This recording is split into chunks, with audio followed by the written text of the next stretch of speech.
Hey guys, Kyle here with Hornbaker Acres, telling you what you need to know about the bees we love. So on today's video, I want to discuss swarms and swarm trapping because I'll be honest, I'm kind of late on this video because we are right in the early season of swarm season. I've got a lot of stuff to cover, so I'm going to kind of break right into it and honestly kind of talk kind of fast so I can cover all this information. So the first thing I want to discuss is the swarms themselves. I imagine most of you guys know what a swarm is, but just in case you don't, I want to do a brief overview on what they actually are. So swarms are a way that honeybee colonies reproduce. When a colony gets large enough in a cavity and they start running out of room, and there's still a good source of nectar and pollen coming in, what will happen is the old queen, along with most of the workers, will leave that colony and search out a new residence. The workers left behind with the comb and the baby bees will raise out a new queen, and therefore one colony becomes two. And so when you're considering to swarm trap, one thing you want to keep in mind, you want to get them out early.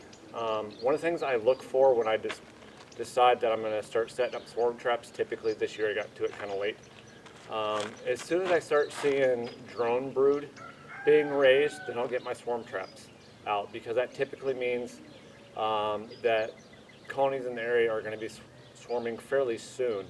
Colonies won't swarm without flying drones because they can't raise a new queen without drones to mate with. So one of the things you have to consider is you can swarm trap pretty much all during the warm season, anytime that they're raising out queens, but you want to get your swarm traps out early so you can catch the first swarms. What happens is the very first swarms of the season have, the old queen that overwintered good and she's nice and mature and laying well, things like that. Whereas if you wait in the later season, you might be catching smaller swarms because the first swarm of the season is going to be the largest swarm, whereas any swarms following that season, if they decide to swarm again, are going to be much smaller. You also increase the risk of catching secondary swarms that may have a virgin queen in it. It's not entirely unlikely that a colony may swarm once they have a virgin queen raised out as a secondary swarm. So you want to get your swarms out very early. And like I said, I look for, as soon as I start seeing drone brood, I start putting my swarm traps out, because one thing you have to remember is about 30 days after the first drone brood, you might start seeing swarms, because drones from egg to emergence, it takes about 24 days from egg to emergence, plus another about 7 days for them to mature and start flying and be sexually mature and start mating. So that's about 30 days. So once you start seeing drone brood, you're within 30 days of the first swarms in the season. So next thing I want to talk about are swarm traps, or some people call them bait hives. That's what I have right here next to me. And basically the purpose of a swarm trap is to entice a swarm to move in. It's basically you're trying to build something for them that they might like. Scout bees will check it out and they will determine that's a good space for them, a good home for them. There's a lot of things that they look for. Dr. Thomas Seeley did a study about the size of a swarm trap and what is most usable. During his study, what he found is the most swarms he caught were inside a 40-liter container of some sort. 40 liters in volume, basically. And so to keep one thing in mind, a 10 frame deep is about 42 liters. A 10 frame medium rather, is about 29 liters, whereas a 5 frame deep nuke is about 22 liters. So your 10 frame deep, which is about 42 liters, is about perfect size based on Dr. Thomas Seeley's study of the ideal being about 40 liters. Does the size really matter? Well, I'll tell you this much. You can't catch a large swarm in a small trap. However, if that's all you have is 5 frame nukes available, you definitely aren't going to catch a swarm if you don't have any traps out. So you might catch some smaller swarms.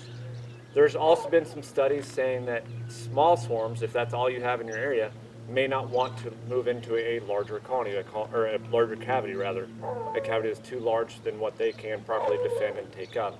So there's some studies on that. My thought is put out whatever traps you have available.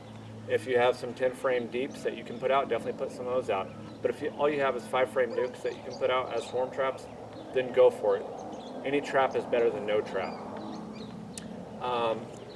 One thing to consider as well is you're going to want to have some sort of open area at the bottom. You'll notice that I've got this open area, this basically open cavity area at the bottom of this 10 frame deep that I've built. The purpose of that is, again, based on studies, it shows that swarms tend to find a cavity that they can fill quickly. In other words, once they find it, they can all move into quickly. This swarm trap is full of frames, and I'll go more into detail as far as how I bait it and how I set it up and stuff, but just keep in mind it's got 10 frames in here. So if I weren't to have this extra space in the bottom, bees would have a hard time filing in quickly. Yes, they would all fit inside eventually, but they would have more of a difficult time filing in quickly. So that's why I've got this open space below the frames. That way they can fill that empty cavity in the bottom very quickly as they're starting to file in between the frames. Another thing that I want to touch on is your choice of material. And what I try and use is actual hive equipment, whether it be a 10 frame deep, a medium, a nuke, something that takes frames. For one, I want it to be woodenware because I want it to last for a long time. For two, I want it to have frames. They do make these really lightweight, fairly inexpensive cardboard swarm traps. They're specifically for swarm traps, and all it is basically it looks like a cardboard flower pot that you attach to the side of a tree. It has a small hole in it. And swarms will definitely move in that. However, once you catch a swarm, you want to leave them for at least a week or two in there to get organized, to settle in. And the problem with any kind of swarm trap that doesn't have frames in it is that now you're going to have to do a cutout style removal from that container. So I prefer to have it set up in a container that already has frames in it. So that way, once I get a swarm move in, I'm going to let them settle in for a week or two, and then I'm going to take them out of the tree, and this way I can set this deep directly on a standard hive bottom and put a standard top on it. Now the next thing I want to discuss is the actual lure. What I use is Swarm Commander. I've also used lemongrass oil, which I believe Swarm Commander has in it, along with some other materials, whatever, other ingredients. But the lemongrass oil is the scent that you're going to smell from this Swarm Commander. And what studies show is that that scent of lemongrass oil or Swarm Commander smells very similar to the pheromones that a queen bee puts off. Also, one lure that every beekeeper that swarm traps basically tries to use is old brood comb. Again, that comb is made out of wax, and so it's going to have a lot of the scents of a hive trapped in that wax, and it's going to put off a lot of good pheromones and smells that attracts honeybee swarms. Plus, that gives a space for the queen to start laying immediately, and it increases the chance of that swarm staying and not absconding right away. If you have it, you're definitely going to want to use some old used equipment that has propolis and chunks of wax and everything and all that smell inside the equipment. Like this is a deep hive body that I've used for a couple seasons, and it has a nice coating of propolis and wax and has a honeybee colony scent all up in there. So that's again another lure that's going to really help draw them in. So where should you put your swarm trap? Well, wherever you can is the short answer.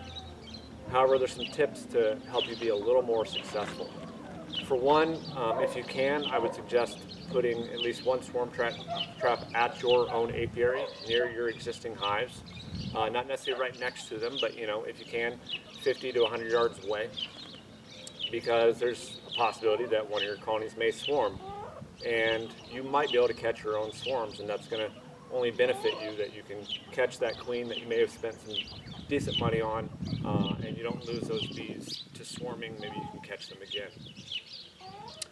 You want to also put your swarm traps in a place that you can check often. And the reason for that is you're going to want to rebait it. And I'm going to go into the actual baiting of the hive and my process for baiting it here in a second. But you want to put the trap somewhere that's not super far away, that you can check on it to see the activity and determine whether or not a swarm has moved in, and also that way you can rebait the hive every week or two. Check around, and if you've ever collected swarms off a tree branch, make mental note of those locations that you're doing swarm removals from, because typically that means that there's a host hive or a parent hive in the area that's probably going to continue to cast swarms.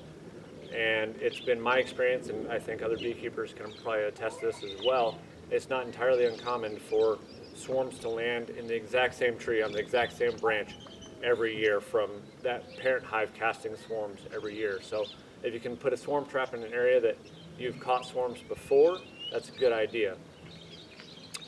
One thing that you want to keep in mind is the height, which studies show is, the best thing is about 8 to 10 feet off the ground if you can. However, I've caught swarms in old equipment that's been setting directly on the ground. So sure, if you can get it up in the air, that's fine, but it's not super important.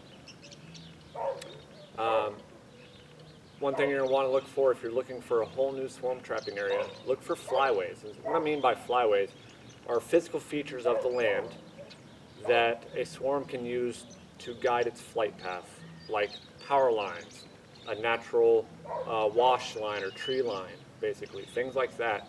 Swarms will use those almost as highways, practically. They'll use those as a visual cue, a visual guidance when they're searching for a new home. Because as the bees are going out scouting, as the scout bees rather, are going out and scouting new locations, that's the path that they're going to take. Basically, they're going to take a path that is easy for them to find their way back to their parent colony, to the parent swarm. So they're going to use those flyways, and like I said, the power lines or tree lines or a row of houses, anything in the geographical location, geographic features, building structures, anything like that that can be used as a visual cue. Check for active bees in the area. Obviously, if you go, especially here in Arizona, out in the very dead middle of the desert where there's nothing alive, basically it's pretty unlikely that you're going to catch a swarm out there. If there's no foliage, no natural water sources, nothing like that. One thing you can do is put your swarm traps near other apiaries. If you have commercial beekeepers in your area, you can put them near other apiaries. However, you have to check yourself on the ethics of that. I personally won't do it. I feel like that's cheating or stealing or something like that. But check with yourself on your own ethics of that. Some people may argue, well, if that commercial beekeeper, if one of their hives swarm, it's better that you get it than nobody gets it, because it's lost to that beekeeper anyway. But so search within yourself. So the way, again, I want to touch specifically on this hive trap, or this swarm trap, is the way I've designed it. Like I said, I've got this open space at the bottom with a 3/4 inch hole. That's what studies show is anywhere between 3/4 inch and an inch. Some people say 1/2 inch, depends on who you talk to. Hole is what you want for your swarm traps. Swarms tend to like really dark spaces. Granted, once we have established colonies, some people put screen bottom boards, and that allows light into the bottom. Don't do that with your swarm traps. When they're looking for a new home, they're going to look for something that's pitch black, completely sealed up. Don't worry about ventilation just yet, okay? So again, a small hole. I use an entrance disc. That makes it for easy collection. Another thing that I do that makes it for easy hanging purposes is, you see I have this board on the side with a hole drilled in it. What I can do is I can nail a really sturdy nail in the side of a tree, basically, hang it up there, and then actually strap it to the tree. Makes it a lot easier to strap this thing up into a tree, especially to take it down once it's full of bees and really heavy. If you can unstrap it and then lift it down off that said nail. Right now I just have this cheap piece of, I think it's 3/8 inch or 1/4 inch, something like that, plywood on top for a top. That works just fine. I don't want to put my nice hive tops out on my swarm traps. For one, this is much lighter, so I'm trying to cut as much weight as possible. For two, if something happens to this swarm trap, it falls and breaks, or somebody steals it, at least I'm not out, a more expensive hive top compared to this. So, well, anyway, guys, I hope this video has been informative. I think I've covered everything that's most important, at least to me, when discussing swarm traps. There's tons of other videos on them, so I highly suggest that you get other opinions. That's why I suggest to everybody, especially people that ask me about various beekeeping aspects, I tell them my opinion and my method, but I'm very adamant that it is only my opinion and only my method. So search for yourself, do lots of research, and first and foremost, lastly at least, and most important, get your swarm traps out and get them out now. We're under siege with swarm season right now. Hope you guys are having a great day. God bless and happy bees.